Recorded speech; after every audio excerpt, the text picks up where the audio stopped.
Hello friends, LGR study में आप सभी का स्वागत है। साथियों, जैसा कि आप सभी जान रहे हैं कि हिस्ट्री में अभी हम लोग जो है सिंधु घाटी सभ्यता पढ़ रहे हैं और सिंधु घाटी सभ्यता का एक क्लास हो भी चुका है और आज जो है सिंधु घाटी सभ्यता का दूसरा क्लास हम लोग करने वाले हैं, जिसमें आज हम पूरा कोशिश करेंगे कि सिंधु घाटी सभ्यता जो आपका चैप्टर है आज कंप्लीट हो जाना चाहिए। तो काफ़ी ज़्यादा महत्वपूर्ण क्लास होगा। आज सिंधु घाटी सभ्यता से रिलेटेड बहुत सारे ऐसे महत्वपूर्ण कंसेप्ट जो है देखने वाले हैं जो कि आपके ज्ञान और आपके एग्जाम की दृष्टि से काफ़ी ज़्यादा महत्वपूर्ण होगा। तो बस आपसे एक ही गुजारिश है कि आप ध्यान से देखिए, क्योंकि जितना ही ध्यान से आप चीज़ों को देखेंगे, सुनेंगे, समझेंगे, उतना ही ज़्यादा आपको ज़्यादा अच्छा तरीक़ा से चीज़ें समझ में आ पाएगा।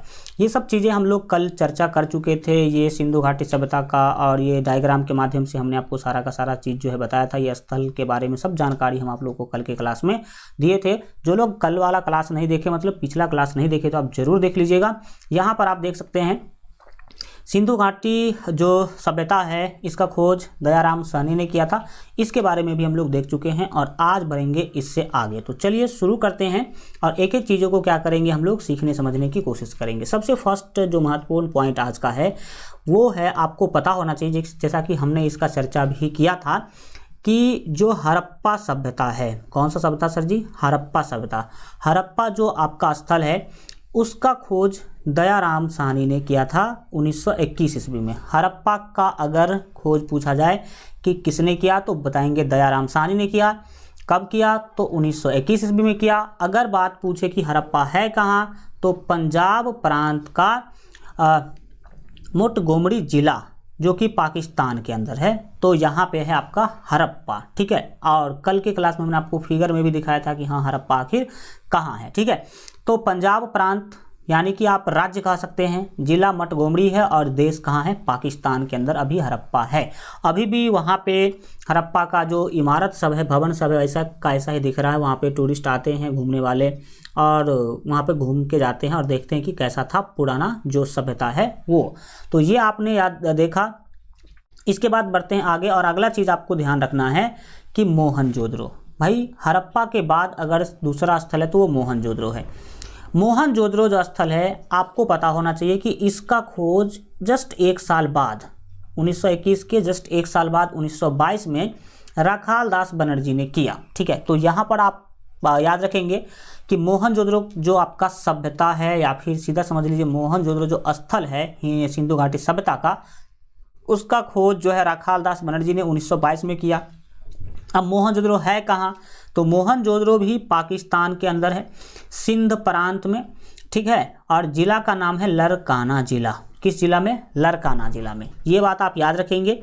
आगे बढ़ते हैं और अगले चीज़ों को समझेंगे, जो कि आप देख सकते हैं ये वेरी वेरी इंपॉर्टेंट पॉइंट है जो कि आपके एग्जाम में कई बार इसको पूछा गया है। क्या है भाई साहब? कि मोहनजोदड़ो को मृतकों का टीला कहा जाता है। मोहनजोदड़ो को मृतकों का टीला कहा जाता है। मृतकों का टीला का मीनिंग क्या है?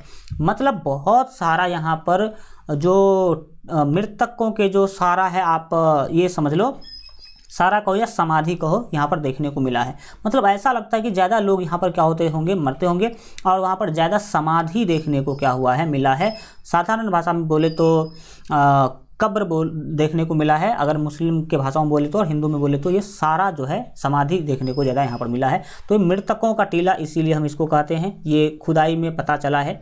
दूसरा बात मोहनजोदड़ो से ही संबंधित है। मोहनजोदड़ो को याद रखेंगे, तीन बात मोहनजोदड़ो का आपको याद रखना है। पहला तो मोहनजोदड़ो को मृतकों का टीला कहा जाता है। दूसरा, मोहनजोदड़ो में ही बृहत स्नानागार, बृहत क्या मिला है? स्नानागार मिला है, और बृहत अन्नागार भी मिला है मोहनजोदड़ो से ही। मोहनजोदड़ो का जब खुदाई हुआ तो वहाँ पर देखा गया स्नानागार और अन्नागार बहुत ही बड़ा बड़ा। बृहत मीन्स बड़ा, बृहत मीन्स बड़ा, तो बृहत मीन्स बड़ा।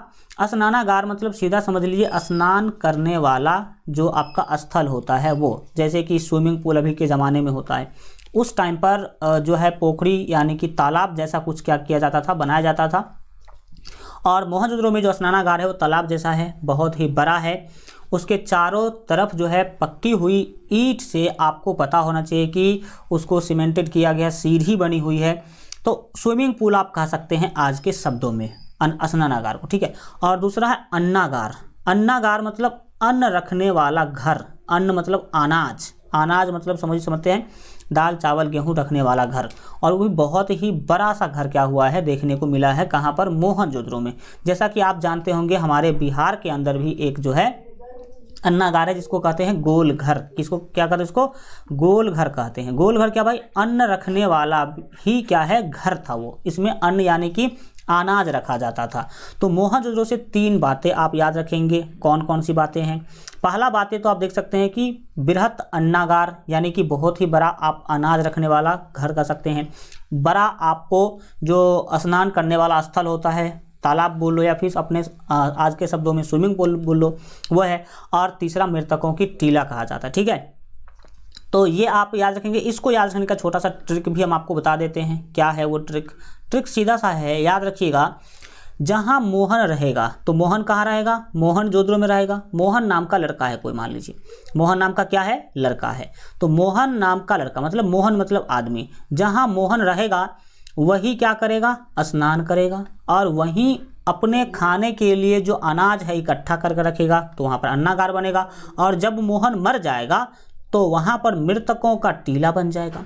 जब मोहन मर जाएगा तो क्या बन जाएगा? मृतकों का टीला बन जाएगा। तो ये एक समझ सकते हैं कि छोटे से ट्रिक या छोटे से सिस्टम के अनुसार आप इस तीनों बातों को एक ही पॉइंट में बांध करके याद रख सकते हैं। ठीक है, आगे बढ़ेंगे और इस पूरी शालीनता के साथ सीखेंगे। अगला क्वेश्चन आपका जो पॉइंट है वह है कि हड़प्पा सभ्यता के नगरों में पकाई हुई ईंटों का इस्तेमाल किया जाता था। ये क्वेश्चन कई बार आपके एग्जाम में पूछा गया है कि हड़प्पा सभ्यता का जो नगर थी उसमें जो घर बनते थे या फिर ईंटों का जहाँ भी इस्तेमाल किया जाता था, तो किस तरह के ईंटों का इस्तेमाल करते थे वो लोग? कच्चे ईंट का, पक्के ईंट का, पत्थर का, या फिर मिट्टी का घर बनाते थे? तो क्या बोलेंगे? हड़प्पा सभ्यता के नगरों में पकाई हुई ईंटों का इस्तेमाल किया जाता था, यानी कि वहाँ के लोग घर बनाने के लिए पक्का ईंट का इस्तेमाल करते थे। अभी भी भारत में आपको पता होना चाहिए वैसा विकसित शहर नहीं देखने को मिल रहा है जितना विकसित हड़प्पा नगर था। हड़प्पा नगर जितना ज़्यादा विकसित था और जितना उसका जो नगर व्यवस्था है अच्छा था, उतना अच्छा नगर व्यवस्था और उतना विकसित अभी के भारत में भी नहीं देखा जा रहा है। इसका मतलब हम यह कह सकते हैं कि हड़प्पा के लोग हम लोगों से ज़्यादा विकसित थे, क्योंकि उनका जो सड़क होता था वो भी बहुत ही चकाचक होता था, पूरा सीधा सड़क होता था। बताए थे कल के क्लास में भी, पूरा सीधा सड़क होता था और चौराहा जहाँ भी होता था तो वो पूरे 90 डिग्री के कोण पर काटता था। ये क्वेश्चन भी पूछा गया है कि हड़प्पा की सड़कें एक दूसरे को काटती थी कितना डिग्री पर? 90 डिग्री कोण पर। सड़क के दोनों किनारे नाली हुआ करता था, एक किनारे नहीं दोनों किनारे नाली हुआ करता था, और नाली ऊपर से पूरा ढका हुआ रहता था। ठीक है, और ढका हुआ रहता था क्योंकि उनको पता होगा कि नाली को ढकेंगे नहीं तो यहाँ से कचरा आएंगे तो हम बीमार पड़ सकते हैं। ये सारा का सारा जानकारी उनके पास था। अब वो बहुत सारे लोग कहते हैं कि भाई ये जो घर, ये सड़क जो है इतना सीधा कैसे बना लेते थे वो लोग, जबकि आज देखेंगे तो कोई भी ऐसा सड़क नहीं है जो कम से कम 2 किलोमीटर तक भी सीधा हो। ऐसा कोई भी सड़क हमें भारत में नहीं लगता है कि 2 किलोमीटर तक पूरा सीधा हो, लेकिन उन लोगों का सड़क पूरा सीधा होता था। अब इसका कारण है, देखिए पहले क्या था कि जगह पूरा खाली हुआ करता था। अभी क्या है, आज ये छोटा सा ज़मीन है तो ये फलना का है, ये छोटा सा है तो चिलना का है, ये किसी न किसी व्यक्ति का होता है। लेकिन उस टाइम पर लोगों का संख्या कम था, ज़मीन पूरा फ्री था, तो वो लोग जब बस्ती बसाना चाहते थे तो पहले रोड बना देते थे, अब फिर उसके किनारे घर बनाते थे। पहले रोड बना लिया और फिर क्या किया, फिर उसके किनारे किनारे या फिर आगे पीछे वो लोग क्या किया करते थे, घर बनाया करते थे। बताओ आज के समय में ऐसा होता है क्या? आज के समय में तो बस्ती बन गई हजारों साल पहले, और अभी भी भारत की कई ऐसे गांव हैं जहां पर सड़क नहीं है। मतलब आज क्या होता है, बस्ती बस्ती है पहले, आज सड़क रोड नाली बनता है बाद में। लेकिन वो लोग कितना ज़्यादा हम लोगों से विकसित थे कि वो लोग सड़क पहले बनाते थे और उसके किनारे घर या फिर परिवार बाद में बसाते थे। समझ सकते हैं बातों को आप, ठीक है ना। और दूसरी बात याद रखेंगे 90 डिग्री पर काटती थी। और सड़क सीधा होने का एक वैज्ञानिक कारण ये भी माना जा रहा है कि अगर सड़क यानी कि रोड अगर सीधा होगा तो जब हवा चलेगी तो पूरा सड़क पूरा रोड क्या हो जाएगा, ऑटोमेटिक जो है साफ हो जाएगी, झाड़ू लगाने की कोई सिस्टम जो है नहीं बचेगी। इस तरह का कुछ सोच माना जाता है। वैसे इसमें कोई ठोस जानकारी इसकी नहीं है, ठीक है। तो आपने देखा कि किस तरह से वो लोग नगर बसाते थे। पहले रोड बनाते थे, फिर उसके बाद क्या करते थे, उसके बाद उसके किनारे अपना घर बनाते थे, जो कि आज के भारत में आज के नेताओं के द्वारा करना तो हमें नहीं लगता है कि संभव है। ठीक है, तो आप जरा सोच लो कि वो लोग विकसित थे कि हम लोग विकसित हैं। तो इस सब बातों से आप देखेंगे तो आपको पता चलेगा कि हाँ क्या है और उस टाइम पर क्या हुआ करता था। ठीक है, और ये भी क्वेश्चन पूछा गया है कि हाँ किस तरह के घर बनाते थे, तो पूरा पका हुआ ईंट का वो लोग क्या करा करते थे, घर बनाते थे। आजकल देखो कितना फूस का घर है भारत में, और वो लोग पक्के ईंटों का घर बनाते थे। मतलब समझ लो अमीर भी रहे होंगे, ज्ञान भी रहा होगा उन लोगों के पास। अगला चीज जानना है कि हड़प्पा के लोग तांबे के साथ टीन मिलाकर कांसा तैयार करते थे। कांसा एक मिश्र धातु है और ये तांबा और टीन को मिलाकर बनाया जाता है। तांबा और टीन को क्या करके मिला करके बनाया जाता है। कल के क्लास में भी हमने आपको बताया होगा कि वो लोग लोहा का जानकारी उन लोगों के पास नहीं था, यानी कि लोहा का ज्ञान हड़प्पा के लोगों को नहीं था। वो लोग कांसा धातु का ही यूज करते थे सब औजार बनाने में, बर्तन डिजाइन सब कुछ बनाने में। तो कांसा क्या है, एक मिश्र धातु है जो तांबा और टीन को मिला करके बनाया जाता है। आपके एग्जाम में ये पूछा हुआ क्वेश्चन है कि कांसा किस दो धातु का मिश्र धातु है, तो ये तांबा और टीन का मिश्र धातु है, ये आप याद रखें। आगे बढ़ेंगे और अगले पॉइंट को समझिएगा कि हड़प्पा में एक भी मंदिर नहीं मिले हैं। देखिए जब हड़प्पा का खुदाई हुआ है, हड़प्पा जो स्थल है, तो हड़प्पा का जब खुदाई हुआ तो वहां पर से एक भी मंदिर नहीं मिला। अब एक भी मंदिर नहीं मिला तो इसके आधार पर हम क्या कह सकते हैं, इसके आधार पर कह सकते हैं कि हड़प्पा के लोग मंदिरों में भगवान का पूजा नहीं करते होंगे, मंदिरों में भगवान का पूजा नहीं करते होंगे। माना ऐसा जाता है कि हड़प्पा के लोग जो है वो प्रकृति की पूजा करते थे, जैसे कि पेड़ का पूजा करते थे, मातृभूमि का पूजा करते थे, और ये एक सिंह वाला गेंडा भी उनके लिए जो है पूजनीय माना जाता था, कुबर वाला सांड, इस सब का वो पूजा किया करते थे। तो हड़प्पा में मंदिर नहीं मिला, इसका क्या तात्पर्य है। अगर आपसे पूछ लेगा एग्जाम में कि हड़प्पा की खुदाई में एक भी मंदिर नहीं मिले, इसका क्या तात्पर्य है, तो बताएंगे कि हड़प्पा में मंदिर नहीं मिला, इसका तात्पर्य यह है कि हड़प्पा के लोग मंदिरों में पूजा भगवान का नहीं करते होंगे।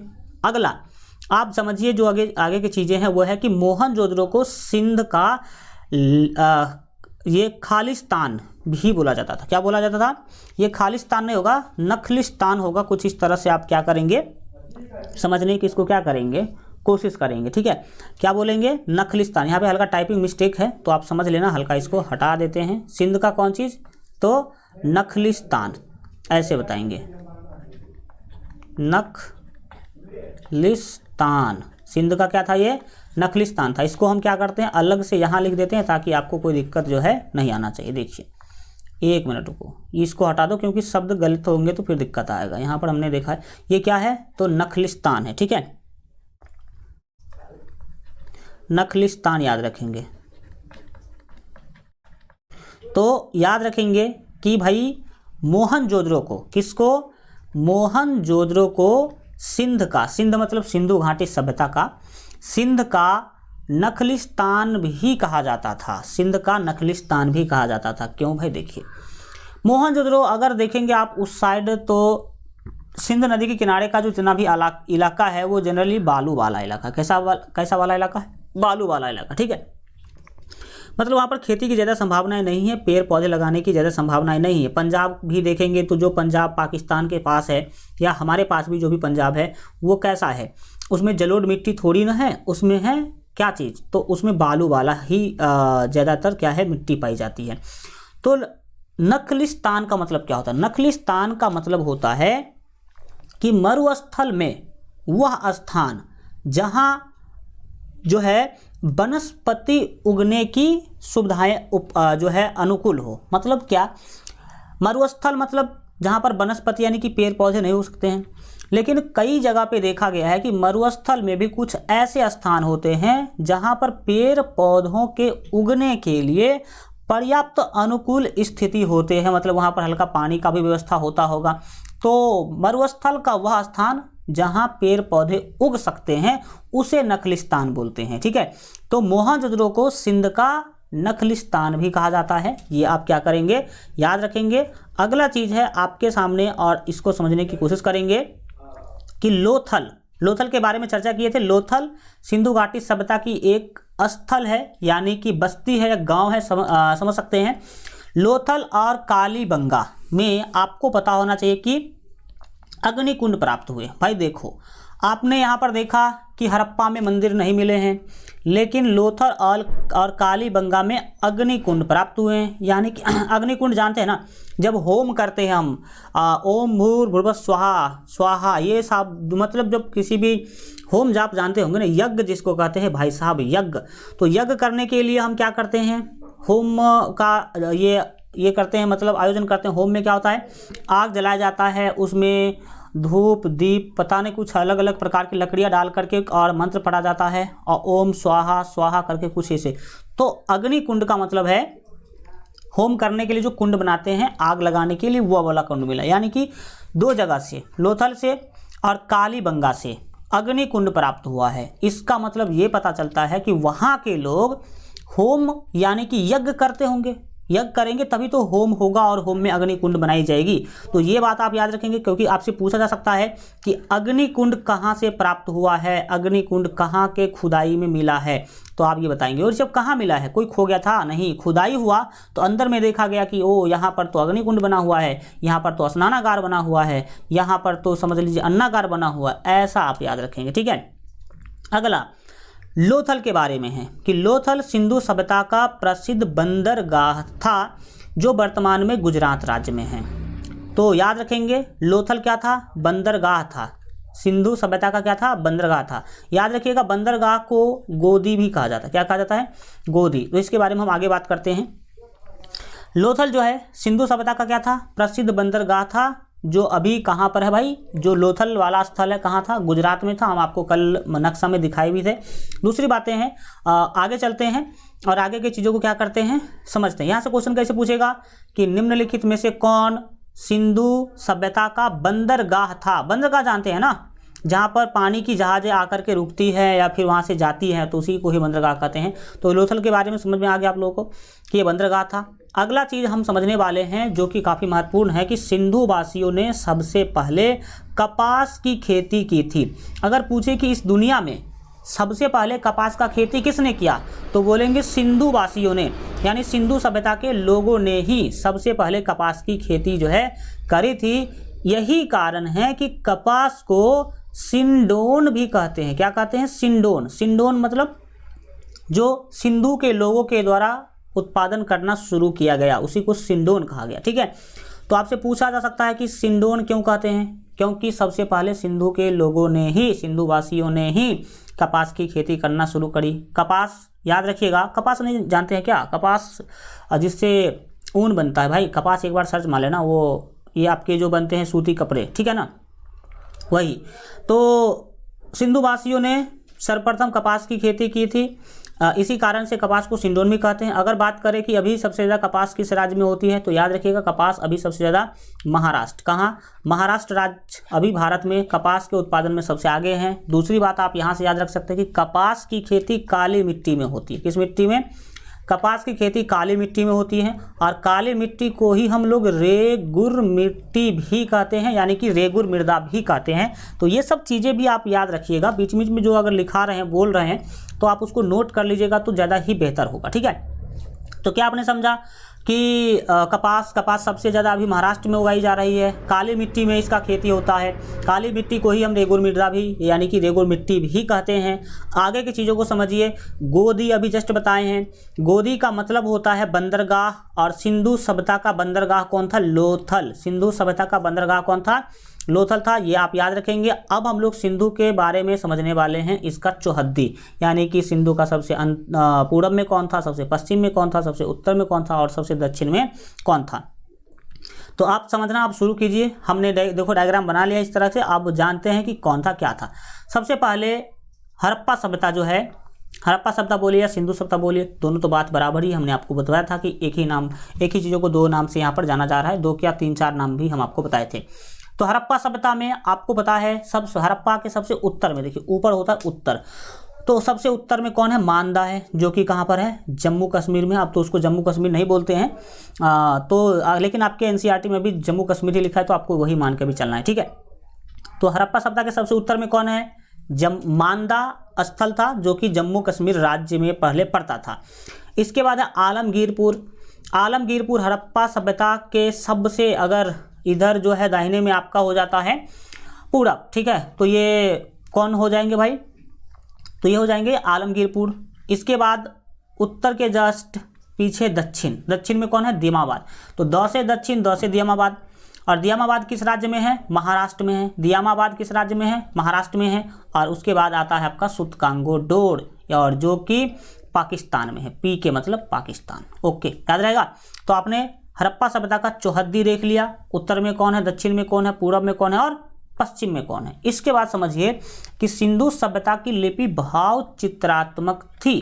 देखिए, जब सिंधु सभ्यता की खुदाई हुई तो बहुत सारे स्थल मिले, जैसे कि हड़प्पा, मोहनजोदड़ो, चंदूदड़ो, लोथल, कालीबंगन, बहुत सारा। कल आपने देखा टोटल 14 महत्वपूर्ण हमने आपको दिखाया। तो इस सब का जब खुदाई हुआ तो खुदाई में बहुत सारा चीज़ मिला, केवल घर ही नहीं मिला, मरे हुए लोग भी मिले, जो उनका हड्डी उड्डी मिला, बहुत सारा चीज़ समझ लीजिए वहाँ से निकला उस के अंदर से। तो देखा जाता है कि वहाँ पर एक भी देखा जाता है कि वो लोग कुछ लिखा भी करते थे। जो सिंधु सभ्यता के लोग थे वो लोग लिखते भी थे, तो लिखते पेपर पर नहीं थे, ठीक है, क्योंकि पेपर उस टाइम पर ना के बराबर ही हुआ करता होगा।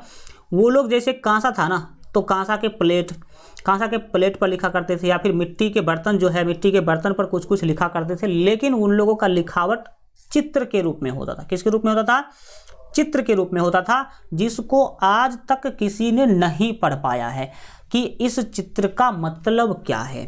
ओके, कुछ समझ में आ रहा है।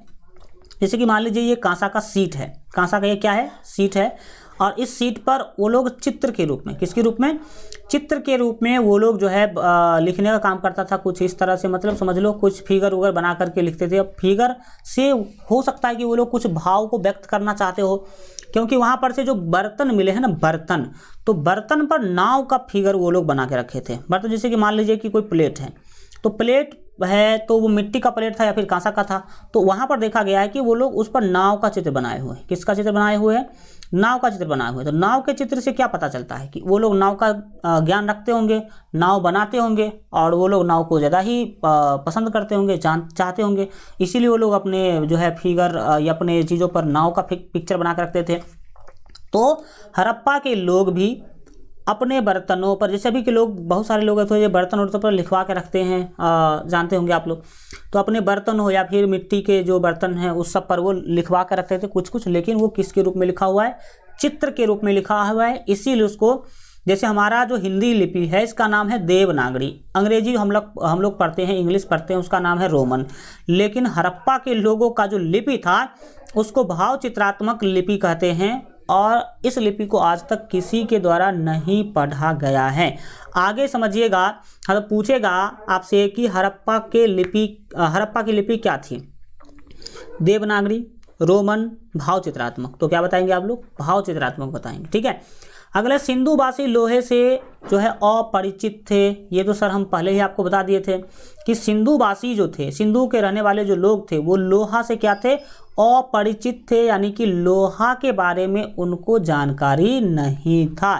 कांसा के साथ वो लोग अपना व्यापार या फिर सब कुछ किया करते थे। अगला चीज़ आपको याद रखना है कि हड़प्पा सभ्यता के लोग नौकाएं बनाना भी जानते थे। नौकाएं मतलब नाव, छोटी छोटी नाव वो लोग बनाना जानते थे। अगर आप मोहनजोदारो फिल्म देखेंगे तो वहाँ पर भी इस चीज़ों को दिखाया गया है।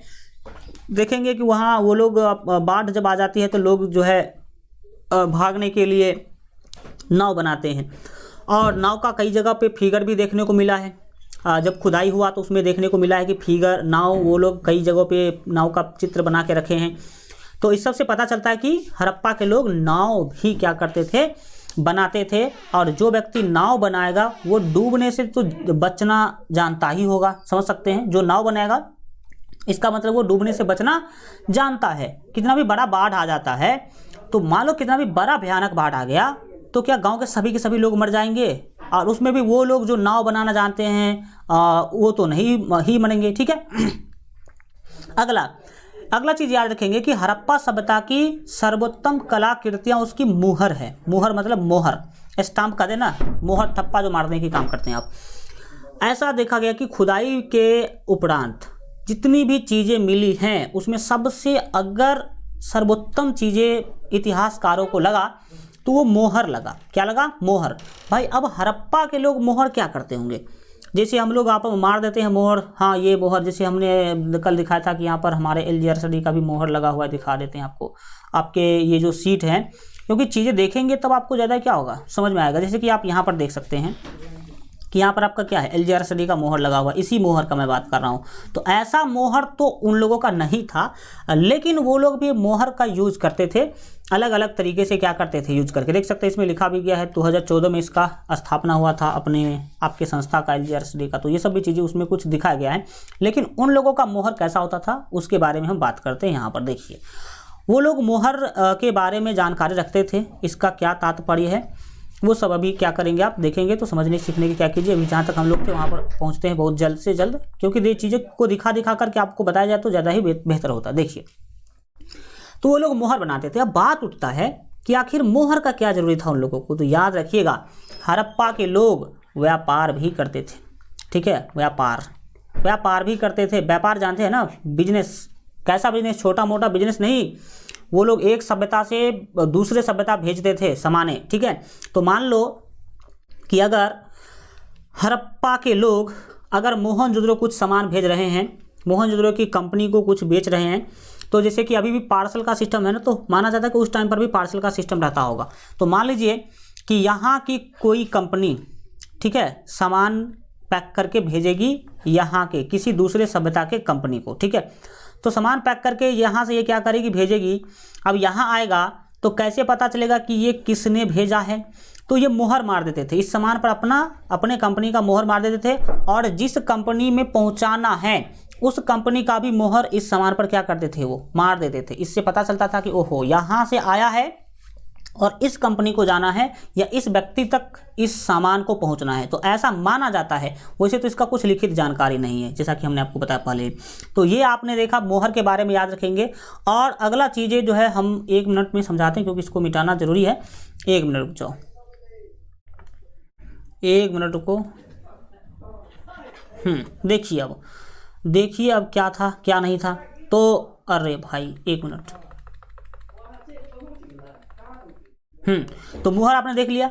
दूसरी चीज़ें आप याद रखेंगे, ऐसा अनुमान है, देखिए ये सब जो चीज़ें आप हड़प्पा जो पढ़ रहे हैं ना, वो लिखा हुआ कुछ भी नहीं है।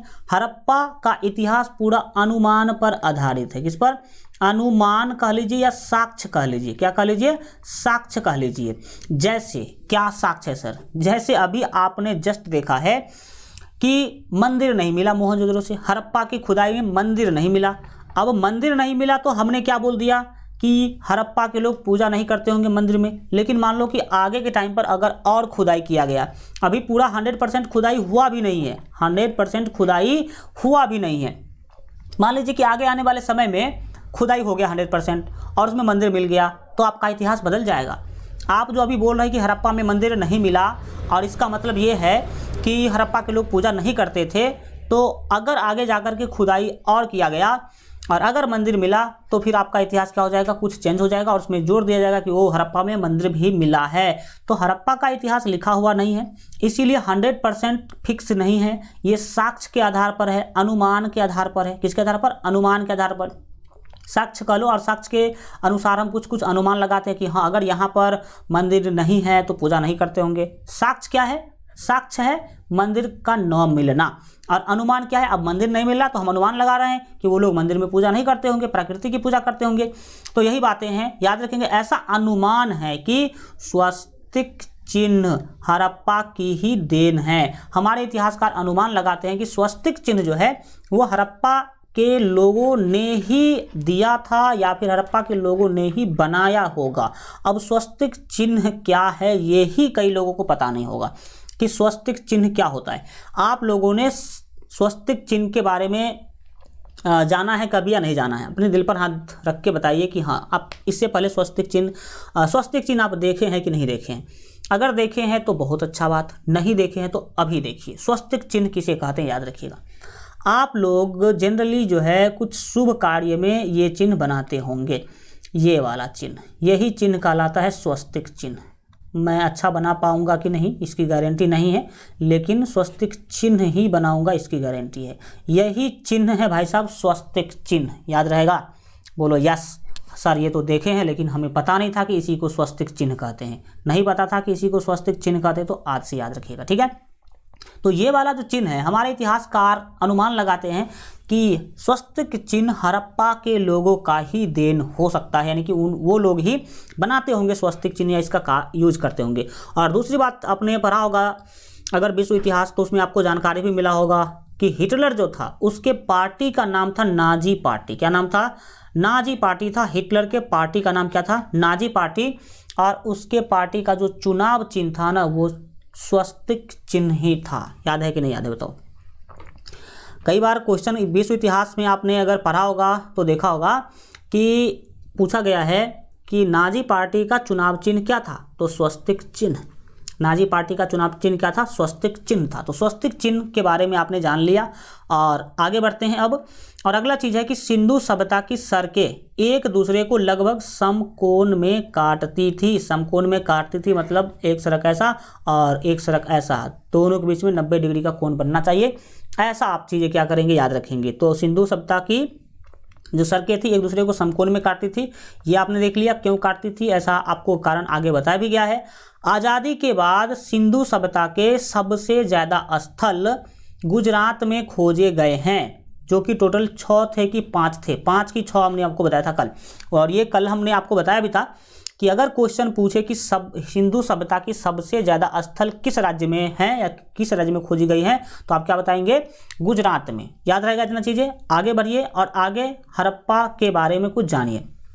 हड़प्पा जो स्थल है याद रखिएगा वो रावी नदी के तट पर है। ये क्वेश्चन कई बार पूछे गए हैं कि हड़प्पा जो आपका स्थल है, हड़प्पा स्थल जिसका जो खोज 1921 ईस्वी में दयाराम साहनी ने किया था, वो कहाँ है? तो रावी नदी के तट पर है। इसके बाद याद रखिएगा मोहनजोदड़ो सिंधु नदी के तट पर है। मोहनजोदड़ो किस नदी के तट पर? सिंधु नदी के तट पर। और अगला याद रखिएगा कि लोथल जो है, लोथल भोगवा नदी के तट पर है। तट यानी कि किनारे, किस नदी के किनारे भाई साहब? भोगवा नदी, ठीक है।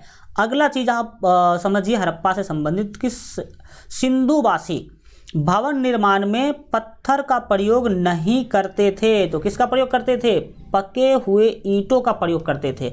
आज भी भारत में पहाड़ी इलाका में आप जाएंगे, उत्तराखंड जाइए, मनाली जाइए, तो वहाँ पर घरे जो है पत्थर का बना हुआ दिखेगा, ईंटा का यूज वो लोग नहीं करते हैं।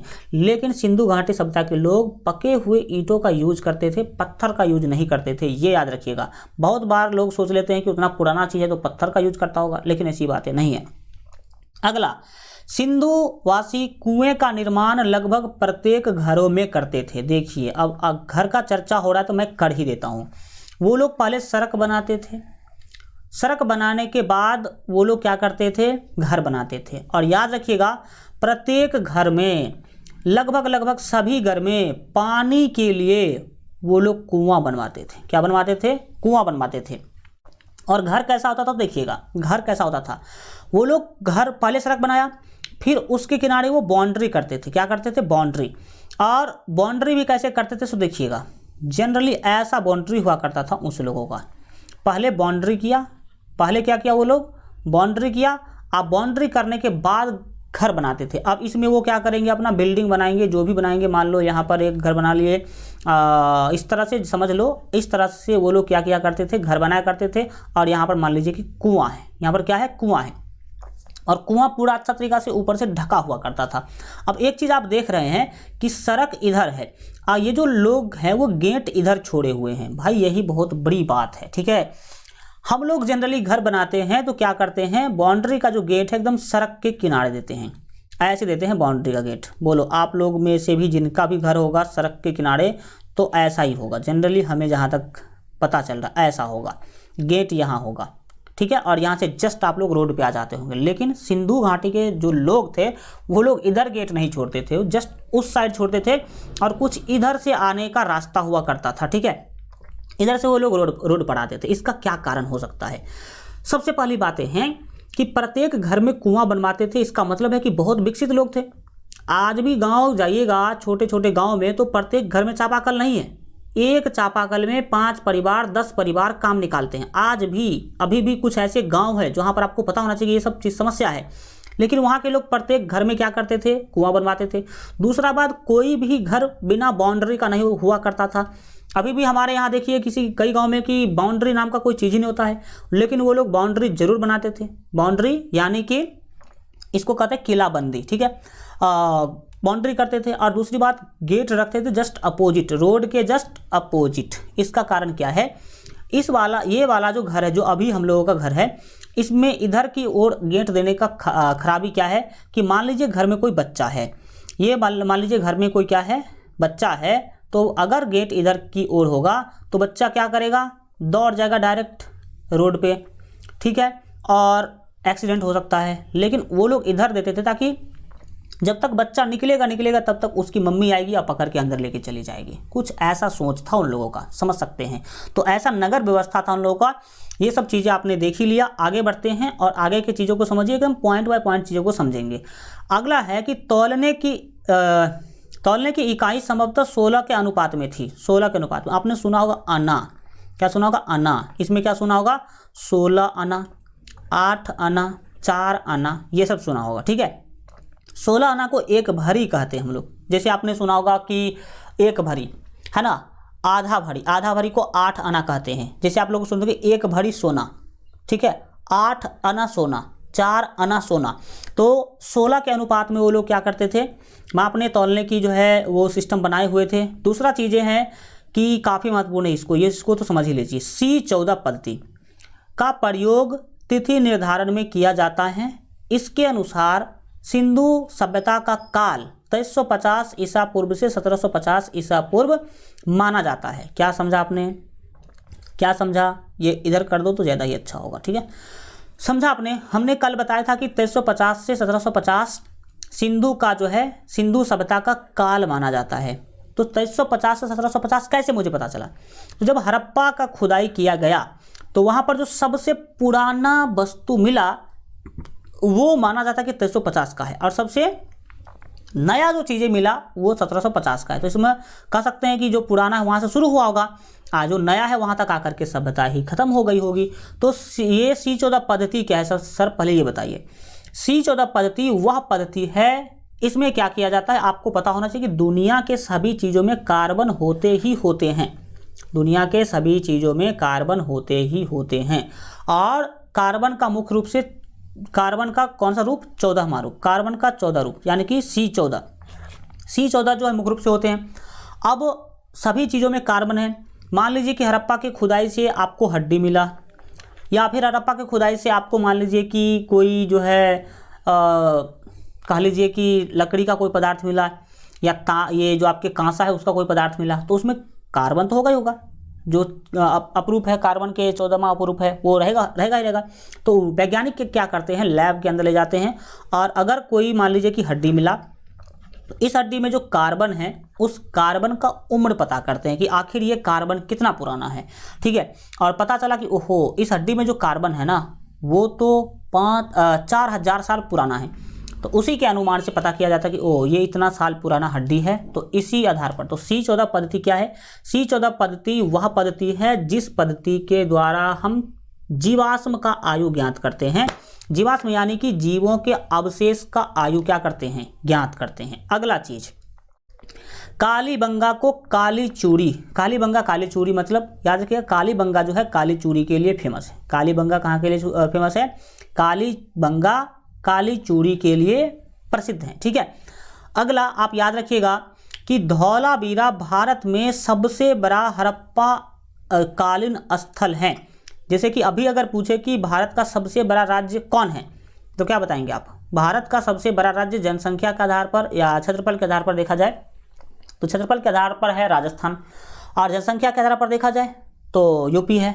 तो क्षेत्रफल के आधार पर धौलावीरा भारत का सबसे बड़ा हड़प्पा कालीन स्थल है। तो पूछेगा कि भारत का सबसे बड़ा हड़प्पा कालीन स्थल कौन है, तो धौलावीरा है। याद हो गया, आगे बढ़िए और आगे की चीज़ों को समझिए। अगला चीज़ आपको समझना है कि हड़प्पा के लोग घोड़े से परिचित नहीं थे, यानी कि घोड़ा का ज्ञान उनको नहीं था। घोड़ा क्या है नहीं है उसको इसकी कोई जानकारी नहीं थी, ऐसा माना जाता है। परंतु देखिए, परंतु सुरकोटदा जो स्थल है वहां पर घोड़े की हड्डियों के साक्ष्य मिले हैं। लो भाई, मामला फंस गया। एक तरफ इतिहासकार कह रहे हैं कि हड़प्पा के लोगों को घोड़ा का ज्ञान नहीं था, वो घोड़ा को नहीं जानते थे कि घोड़ा क्या होता है, लेकिन सुरकोटदा का जब खुदाई हुआ है तो वहाँ पे घोड़े की हड्डियों का साक्ष्य मिला है। तो मामला तो यहाँ पर फंस गया। तो पूछा जाएगा कि हड़प्पा के लोग घोड़ा से परिचित थे कि नहीं, तो बोलेंगे नहीं थे। और पूछेगा कि हड़प्पा में कहाँ पर जो है घोड़े की हड्डी का साक्ष्य मिला है, तो बोलेंगे सुरकोटदा में। कहाँ पर? सुरकोतदा या सुरकोटदा, ये कुछ चीज़ें हैं, आप याद रखेंगे। अगला आप याद रखेंगे कि बिना दुर्ग का अकेला सैंधव नगर चहुंदरो था। दुर्ग मतलब किला, किला मतलब शहर के चारों तरफ बाउंड्री, एक मात्र ऐसा चहुंदरो, इसको चंदूदरो, जैसे एक मोहनजोदड़ो था, एक था चंदूदरो, ठीक है। तो मोहनजोदड़ो में याद रखिएगा मोहन नाम का लड़का रहता था, और चंदूदरो में चंदू नाम का लड़का रहता था। ओके, मोहनजोदड़ो में मोहन नाम का लड़का, और चंदूदरो में चंदू नाम का लड़का फेमस होगा, इसीलिए इसका नाम चंदूदरो हो गया। मोहनजोदड़ो में मोहन नाम का लड़का रहता होगा, इसीलिए वहाँ का नाम मोहनजोदड़ो हो गया, ठीक है। तो बिना दुर्ग का अकेला सैंधव नगर कौन था? चंदूदरो। चंदूदरो ऐसा नगर था जिसमें दुर्ग नहीं था, यानी कि चारों साइड से बाउंड्री नहीं हुआ करता था, ठीक है। अगला चीज़ याद रखेंगे कि हड़प्पा के लोग हाथी, गैंडे, ऊंट से परिचित थे। यहाँ पर से लिख देंगे आप लोग, इससे क्या थे? परिचित थे, याद रहेगा। हड़प्पा के लोग हाथी, गैंडे, ऊंट से परिचित थे, मतलब इस सब के बारे में पता चलता है कि ये हाथी के बारे में, गैंडे के बारे में, ऊंट के बारे में वो लोग जानते होंगे, ठीक है। अगला याद रखेंगे कि लोथल में चावल की खेती होती थी। कैसे पता चला? तो वहाँ पर चावल की खेती से संबंधित कुछ मिला होगा, साक्ष्य मिला होगा, या फिर चावल की खेती कैसे की जाती है उसका कुछ पद्धति पता चला होगा। तो लोथल में चावल की खेती होती थी, ये आप क्या करेंगे? याद रखेंगे। अगला चीज़ें आपके सामने है कि हड़प्पा के लोग, याद रखेंगे, अभी तो हमने बताया कि मंदिर में पूजा नहीं करते थे, तो आपको पूछा गया है कई बार कि किस किस चीज़ का पूजा करते थे। तो हड़प्पा के लोग लिंग पूजा करते थे, जैसे कि अभी भी हम लोग शिवलिंग का पूजा करते हैं कि नहीं, तो हड़प्पा के लोग भी लिंग पूजा करते होंगे। योनि पूजा करते थे, वृक्ष की पूजा करते थे, पशु पूजा करते थे, ये सब का वो लोग पूजा करते थे। सीधा बोलो तो प्रकृति की पूजा करते थे। पशु, वृक्ष, योनि, लिंग, ये सब क्या है? प्रकृति है, प्रकृति की पूजा करते थे, सीधा आप याद रख सकते हैं। अगला चीज़ें हैं आपके सामने, मतलब उस टाइम पर ब्रह्मा, विष्णु, महेश, ये सरस्वती जी, गणेश जी, इस सब का कोई कंसेप्ट नहीं था, ऐसा अनुमान लगाया जाता है, ठीक है। अगला है कि नृत्य करती हुई नारी की कांस्य मूर्ति मोहनजोदड़ो से प्राप्त हुई है। नृत्य करती हुई मतलब नाचती हुई, यानी कि डांस करती हुई, नारी मतलब महिला, डांस करती हुई महिला का कांसा का मूर्ति, कांस्य मूर्ति मतलब कांसा का मूर्ति कहाँ से मिला है? मोहनजोदड़ो से मिला है। इस बात से हमें ये पता चलता है कि ओहो, हड़प्पा के लोग मनोरंजन भी किया करते होंगे, जैसे अभी हम लोग क्या करते हैं, मनोरंजन के लिए नाच गाना ये सब किया करते हैं, उसी तरह वो लोग भी करते होंगे। तो आपसे क्वेश्चन यहाँ से ये पूछेगा कि कहाँ से नृत्य करती हुई नारी का कांस्य मूर्ति मतलब कांसा धातु, कांसा मिश्र धातु का बना हुआ मूर्ति कहाँ से मिला है? तो आप याद रखेंगे मोहनजोदड़ो से मिला है। अगला चीज़ याद रखेंगे कि सिंधुवासी पक्षियों में बत्तख, कौन सा पक्षी? तो बत्तख, तथा पशुओं में कुबर वाले सांड को अत्यंत पवित्र मानते थे। कुबर वाला सांड और बत्तख को बहुत ही ज़्यादा वो लोग पवित्र मानते थे। अगला ये याद रखेंगे कि हड़प्पा के पतन का कारण, अब हम लोग हड़प्पा ख़त्म कर रहे हैं, मतलब अब हमारा हड़प्पा क्या होने वाला है, हड़प्पा जो चैप्टर है वो ख़त्म होने वाला है, लेकिन ये टॉपिक समझ लीजिए। आखिर देखिए इतना बड़ा नगर तबाह कैसे हो गया, कैसे बर्बाद हो गया, उसका तो कुछ न कुछ कारण रहा होगा। देखिए हम आपको ले चलते हैं उसके कुछ फिगर पर, ताकि आपको पता चले कि हाँ आखिर क्या था हड़प्पा और कैसे तबाह हो गया। देख लीजिए, ये इतना बड़ा जो नगर है आपके सामने देख सकते हैं, इतना, ये तो एक ही किसी बस्ती का फिगर आपको दिखाई दे रहा है, किसी एक ही बस्ती का फिगर दिखाई दे रहा है। इसमें आप देख सकते हैं कि अभी भी घर का जो स्ट्रक्चर सब है, जो बेस है, बचा हुआ है। ऊपर से छत उड़ गया है, छत क्या हो चुका है, खत्म हो चुका है। तो आखिर कारण क्या है कि मात्र 60 वर्ष में, मात्र 60 वर्ष में 2350 में शुरू हुआ और 1750 तक चला, तो कितना हुआ, 600 वर्ष हुआ शायद। 600 वर्ष में, मात्र 600 वर्ष में ये सब ऐसा कैसे हो गया कि पूरा हड़प्पा ही क्या हो गया, खत्म हो गया। क्या कारण रहा होगा हड़प्पा के खत्म होने का? तो हड़प्पा के खत्म यानी कि हड़प्पा के अंत का कई कारण अलग अलग विद्वानों के द्वारा जो है दिया जाता है। तो आइए क्या क्या कारण है हड़प्पा के खत्म होने का, उस पर हम लोग क्या करते हैं, चर्चा करते हैं और पूरे डिटेल में चर्चा करेंगे, ना कि शॉर्टकट में चर्चा करेंगे। देखिए, हड़प्पा के पतन का कारण अलग अलग लोग अलग अलग कारण बताते हैं। कुछ लोगों का मानना क्या है, वो यहाँ पर आप लोग क्या करेंगे, समझने की कोशिश करेंगे। कुछ लोग मानते हैं कि हड़प्पा क्यों खत्म हो गई, हड़प्पा खत्म हो गई इसीलिए घटती उर्वरता के कारण। घटती उर्वरता का क्या मतलब है सर जी?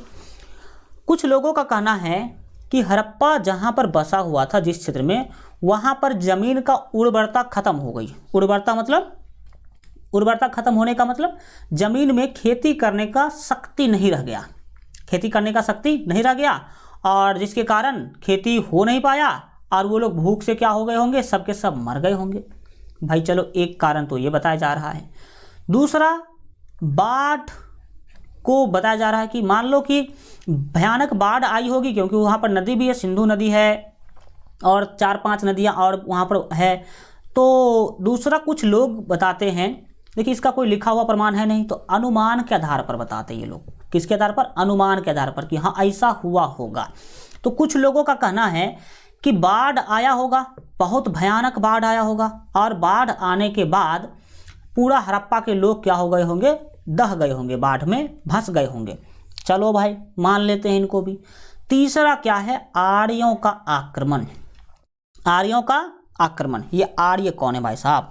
आर्यों का आक्रमण तो हमें बता दिया गया, ये आर्य कौन है इसके बारे में भी हम लोग क्या करते हैं, जानते हैं। ठीक है, तो देखिए 3 मुख्य कारण हमें दिखाई दे रहा है। एक तो है घटती उर्वरता, दूसरा है बाढ़ और तीसरा है आर्यों का आक्रमण। चलो तीनों को एक एक करके समझते हैं। और आप जो विद्वानों ने तो कहा दिया, कुछ विद्वान ने कहा कि जमीन में खेती करने की शक्ति नहीं रही, मतलब उर्वरता घट गई, जिस कारण से वहाँ के सारे लोग कुछ खा नहीं पाए होंगे, मर गए होंगे सबके सब। चलो एक कारण ये है। दूसरा कारण है बाढ़ आया होगा, सब धंस गए होंगे। तीसरा आर्यों का आक्रमण, ये तो उन लोगों का कहना है। अब अपना दिमाग लगाओ, क्या है, अपना दिमाग लगाओ। अगर हम कहते हैं कि हड़प्पा में उर्वरता घट गई और वहाँ के सारे लोग भूख से मर गए, तो ये कहना बहुत हद तक अच्छी बातें नहीं है, ये हम गलत बता सकते हैं। क्यों? क्योंकि मान लीजिए ये है सिंधु नदी, इस आसपास में हड़प्पा के जो स्थल हैं वो बसे हुए हैं। अगर यहाँ पर खेती करने के लायक ज़मीन नहीं बचा, उर्वरता घट गई, तो हम क्या कर सकते हैं, यहाँ से उठ करके किसी दूसरी जगह आ सकते हैं। यहाँ आ सकते हैं, यहाँ से उठ के यहाँ आ सकते हैं कि बिहार के साइड में। अगर इधर हो गई समस्या तो बिहार के साइड में आ जाओ, इधर तो बिहार में पूरा खाली था। तो ऐसा हो सकता है, लेकिन ऐसा नहीं, कहीं नहीं मिला है कि हाँ इधर अगर ये हो गई, मतलब खेती ख़त्म हो गई तो इधर आ गए, लेकिन ऐसा कहीं नहीं मिला है। मतलब ये नहीं देखा गया है कि अगर देखो, अब आपको भी दिमाग है कि अगर यहाँ खाने का सुविधा नहीं है तो हम यहाँ से यहाँ चले जाएंगे। तो हम इस कारण को ठोस कारण नहीं मानते हैं और इसको उतना अच्छा हम मानते भी नहीं हैं, ये कारण, ठीक है, जो घटती उर्वरता वाला है। क्योंकि अगर इस क्षेत्र में उर्वरता घट गई तो हमारे पास दूसरे जगह जाने का उपाय है, दूसरे जगह जा सकते हैं। ये नहीं किए वो लोग, तो कह सकते हैं कि ये कारण उतना ठोस नहीं है। दूसरा, बाढ़ वाला कारण हमें ठोस लगता है। कौन वाला? बाढ़ वाला, कि बाढ़ आया होगा और सभी के सभी लोग क्या हो गए होंगे, दह गए होंगे। सभी के सभी लोग दह गए होंगे, इस पर भी हम सहमत नहीं हैं, क्योंकि वो लोग नाव बनाना जानते थे। क्या बनाना जानते थे? नाव। अब जो लोग नाव बनाना जानेंगे उसमें से क्या होगा, कितना भी भयानक बाढ़ आ जाए तो 100% लोग नहीं मरेंगे, 100% लोग नहीं मरेंगे, कुछ ना कुछ लोग बच ही जाएंगे। लेकिन हड़प्पा में तो कोई नहीं बचा भाई, पूरा बस्ती क्या हो गई, खत्म हो गई। तीसरा कारण इससे ज़्यादा ठोस कारण है, आर्यों का आक्रमण। इससे ज़्यादा क्या है, ठोस कारण है। यहीं से आपका एक नया इतिहास शुरू होगा। आर्य शब्द से ही एक नया इतिहास शुरू होगा। तो चलिए इस नया इतिहास को शुरू करते हैं। देखिए आर्य क्या है। हम लोग जो है हड़प्पा के निवासी, याद रखिएगा, हड़प्पा के निवासी। कहाँ के निवासी? हड़प्पा, जो सिंधु नदी के किनारे जो बसे हुए लोग थे, हड़प्पा के निवासी कहलाते थे या सिंधु घाटी सभ्यता के निवासी कहलाते थे। तो उस लोगों को कहा जाता था ये क्या कहते हैं इसको, द्रविड़। कौन सा प्रजाति के लोग थे? द्रविड़ प्रजाति के लोग थे। द्रविड़ प्रजाति के लोग थे। सिंधु घाटी सभ्यता के लोगों को कौन से प्रजाति का कहा जाता था? तो द्रविड़ प्रजाति। कौन प्रजाति? द्रविड़ प्रजाति का माना जाता था। और ये आर्य विदेशी थे। आर्य लोग कौन थे? विदेशी थे। आर्य का आक्रमण आर्य लोग को कहा जाता है। जैसे द्रविड़ प्रजाति हुआ ना हमारे सिंधु के लोग, उसी तरह से आर्य लोग क्या थे? विदेशी थे। अब आर्य कौन थे, कहाँ से आए थे, इसका चर्चा हम अगले क्लास में करेंगे, ठीक है। आज चर्चा नहीं करेंगे, क्योंकि आर्य कहाँ से आए थे इसके ऊपर भी अलग अलग विद्वान अलग अलग जानकारी देते हैं कि हाँ, हो सकता है कि आर्य लोग यहाँ से आए होंगे, इस देश से आए होंगे, उस देश से आए होंगे। तो पूरा ठोस क्या जानकारी हम आगे चर्चा करेंगे। तो कुछ लोगों का क्या मानना है कि आर्य लोग आए और आर्य लोग आकर के और हड़प्पा के लोगों पर हमला कर दिए। हड़प्पा के लोगों पर क्या कर दिए? हमला कर दिए और हड़प्पा के सभी लोगों को मार दिए। और मारने के बाद आर्य लोग शासन करने लगे। आर्य लोग क्या करने लगे? शासन करने लगे। भाई अगर आर्य शासन करने लगे तो हड़प्पा को तबाह क्यों कर दिए? देखो, अगर हम लूटने के लिए आते हैं, जनरली क्या करने के लिए आते हैं, कोई भी व्यक्ति आक्रमण दो मकसद से कर सकता है। कोई भी व्यक्ति आक्रमण कितने मकसद से कर सकता है? दो मकसद से कर सकता है। पहला आक्रमण इसलिए कर सकता है कि वो गया लूटने के लिए और लूट करके फिर वापस आ गया। लूट करके फिर वापस आ गया, मकसद एक ये हो सकता है। दूसरा मकसद ये हो सकता है कि ये आक्रमण इसलिए किया क्योंकि ये वहाँ राज्य करना चाहता था। क्योंकि ये वहाँ क्या करना चाहता था? राज्य करना चाहता था। जैसे कि बाबर फरगन्ना से आया और भारत में राज्य करने लगा, ये लौटा नहीं। तो यहाँ पर अगर पहला कारण हम मानते हैं कि वो लोग आए क्या करने के लिए? लूटने के लिए।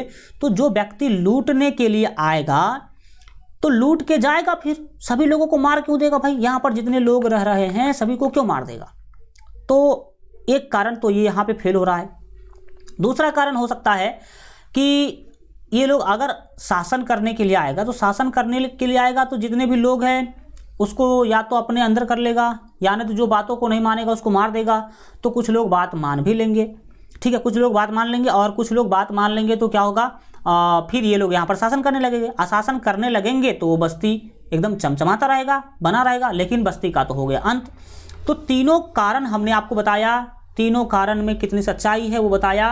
अब बात करते हैं कि आखिर कौन कारण को हम सबसे ज़्यादा ठोस और सबसे ज़्यादा अच्छा मान सकते हैं।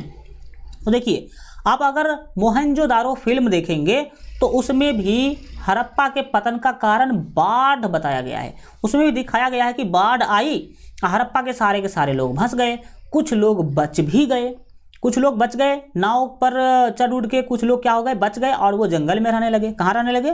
दूसरे जगह जाकर के जंगल में रहने लगे। अब बात उठती है आर्यों के बारे में। घटती उर्वरता तो साफ घटिया कारण है, घटती उर्वरता घटिया कारण है, इस पर ज़्यादा विश्वास हम नहीं करते। आर्य के बारे में सोचिए।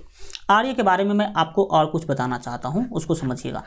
आर्य वाला जो है ना वो भी हल्का इसमें सच्चाई मुझे दिखता है। क्या सच्चाई दिखता है? सो देखिए, हम लोग थे द्रविड़, जो भारत के लोग यानी कि हड़प्पा के रहने वाले लोग थे वो द्रविड़ कहलाते थे और ये लोग आर्य कहलाते थे। ये विदेशी थे, आर्य कहलाते थे। हो सकता है कि ये लोग क्या किए होंगे, आक्रमण किए होंगे, आक्रमण करने के बाद लूटे होंगे, लूटने के बाद बहुत सारे लोगों को मार भी दिए होंगे और ज़्यादातर लोग क्या हो गए होंगे, मर ही गए होंगे। और कुछ लोग जो बच गए वो जान बचा करके कहीं कहीं छुप गए होंगे या भाग गए होंगे हड़प्पा छोड़ करके, ठीक है, ऐसा हो सकता है और ऐसा अभी भी देखा जाता है। तो कहा जाता है कि आर्य ने आक्रमण किया, आर्य ने आक्रमण किया और आक्रमण करने के बाद बहुत सारे लोगों मतलब अधिक से अधिक लोगों को मार दिया और बस्ती उस्ती लूट के और भारत के अलग अलग क्षेत्र में वो रहने लगा। कौन? आर्य। आर्य भारत के अलग अलग क्षेत्र में क्या करने लगा, रहने लगा, ठीक है। और जो हड़प्पा के द्रविड़ प्रजाति के लोग थे वो बहुत सारे लोग मारे गए और कुछ लोग जो बचे वो जंगल चले गए। कहाँ चले गए?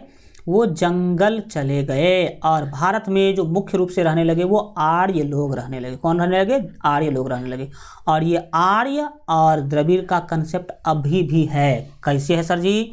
तो आपको पता होगा कि भारत में कुछ ऐसे लोग हैं जो जंगल में रहते हैं और उसको आदिवासी कहते हैं। बताओ जल्दी से, है कि नहीं?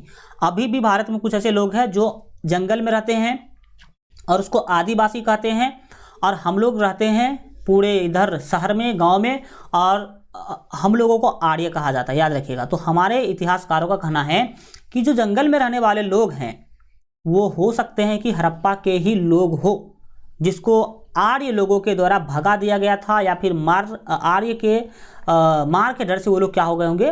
भाग गए होंगे। तो अगर देखा जाए तो जो आदिवासी है वो मूल निवासी है भारत का, कि जो अभी के शहरों में, गांव में अच्छा जीवन बिताते हैं वो है मूल निवासी भारत का। तो भाई साहब, जितने भी शहर उहर में रहने वाले लोग हैं ना, समझ लीजिए कि हम लोग क्या हैं? विदेशी हैं, आर्य हैं हम लोग क्या हैं? आर्य हैं। और जो कुछ लोग जंगल में रहते हैं, आदिवासी जंगल में रहते हैं, वो है हड़प्पा, यानी कि भारत के मूल निवासी। समझ लो कितना बड़ा चीज़ यहाँ से निकल के आता है कि नहीं आता है? तो ये चीज़ें आपको समझ में आया। अब आप तीनों कारण लिख दीजिएगा। अगर तीनों कारण समझ में आ गया। सबसे ज़्यादा ठोस हमें बाढ़ लगता है, बाढ़ से भी ज़्यादा ठोस इस कारण को देख करके आर्यों का आक्रमण लगता है। ठीक है। और आर्य पढ़े लिखे लोग थे। आर्य क्या थे? पढ़े लिखे लोग थे। और इसके बारे में, आर्य के बारे में अगले क्लास में और डिटेल में हम लोग क्या करेंगे? चर्चा करेंगे। आर्य एक टॉपिक ही होगा हम लोग का। ये जो आपका प्राचीन इतिहास है इसमें आर्य एक टॉपिक ही होगा। इस तरह से हड़प्पा का हो गया पतन। हड़प्पा के बारे में हम लोगों ने बहुत ज़्यादा चीज़ जानने की कोशिश किया है और बहुत ज़्यादा चीज़ सीखा है। आशा करते हैं कि हड़प्पा के बारे में बहुत ही ज़्यादा जानकारी आप लोगों को मिला होगा, और हमने एक एक वो सब कुछ बताने की आपको कोशिश किया है जो आपके एग्जाम में पूछे जाते हैं। ठीक है। Thank you so much. मिलेंगे हम लोग फिर अगले क्लास में। और हड़प्पा के बाद आपका अगला टॉपिक शुरू होने वाला है वैदिक काल। क्या? वैदिक काल। वेद जानते हैं ना, 4 वेद होते हैं। तो जैसे कि आपके ऋग्वेद है, सामवेद है, यजुर्वेद है और अथर्ववेद है। ये चारों वेद तो हम लोग अगले क्लास में वैदिक काल पढ़ने वाले हैं। तो आप लोग जरूर अगला क्लास देखिएगा और फिर मिलते हैं अगले क्लास में। Thank you so much. Good bye.